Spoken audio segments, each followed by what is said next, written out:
Another one. Got another one on the way. New York, you on the mound again.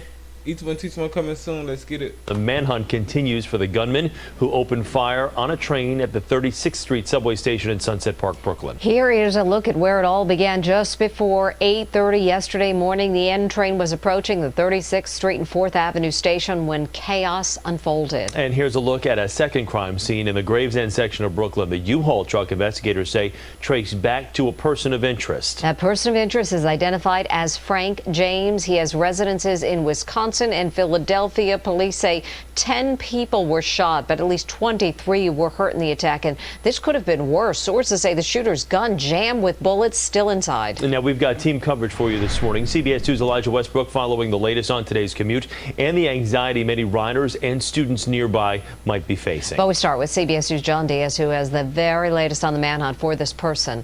John. Well, Chris, good morning, Mary. Good morning, both of you. Well, during this dark time for New York City, there is some light to report here this morning, is that while this suspect opened fire, firing 33 shots and those smoke bombs, we are told that all the victims, out of all of them, none of them suffered any life-threatening injuries, and some of them already been released from the hospital. Memories. This morning, the NYPD is in hot got pursuit, memories. searching far and wide for this man, 62-year-old Frank James from Philadelphia, who was a person of interest in Tuesday morning's heinous subway attack. Police say he rented this U-Haul found in the Gravesend section of Brooklyn that might be connected to the mass shooting. Investigators believe whoever pulled off this crime was a lone wolf. Police say the suspect got on the train at the Kings Highway station Tuesday morning. When the train was stopped in the tunnel between the 59th and 36th Street stations, he attacked, shooting 10 people and injuring 13 more when he allegedly set off smoke bombs while wearing a gas mask. It was sheer terror for riders who ran for their lives through the smoke and away from gunfire. Looking for male black, carrying a school bag. Police say the gunman left behind a bag with a hatchet, 2 gas canisters, and a single automatic handgun that apparently jammed, perhaps saving lives. Police are still trying to figure out a motive, but say James is connected to some concerning social media posts. He mentions homelessness, he mentions New York, and he does mention Mayor Adams. And as a result of that, in an abundance of caution, we're going to tighten the mayor's security detail. Video from inside the train shows one rider trying to escape the car with a suspect, but the door between cars was locked. Some people were covered in blood on their hands. They had their masks still in their hands. Other pictures and videos show bloodied victims in the aftermath of the shooting. The worst pain I ever felt in my life.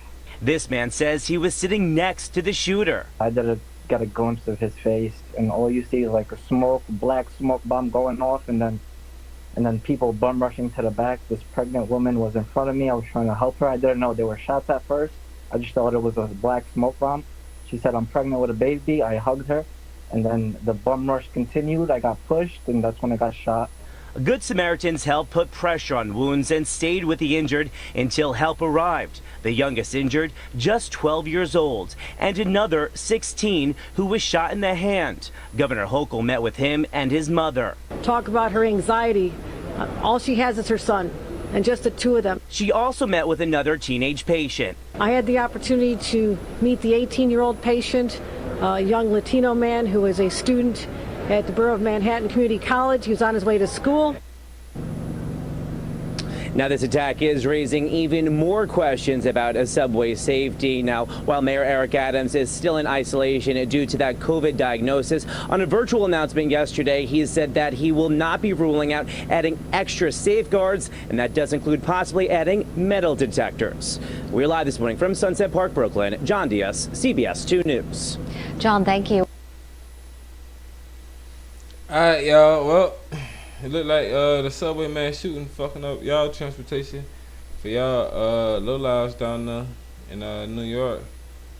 So thank him for anybody get arrested in the subway station with a tutor, just trying to protect themselves. Whatever this black nigga is, some dumbass shit, mass shooting. Only 2 in America, in 2 history I can remember, and you. I just want to know the reasoning behind this shit. Anyway, till next time, 2 Gang, we out, man. This man here is crazy. Y'all stay safe. Channel 2 News. Yeah. So our breaking news, nearly 20 hours. Channel 2 News. All right, 2 Game, we out.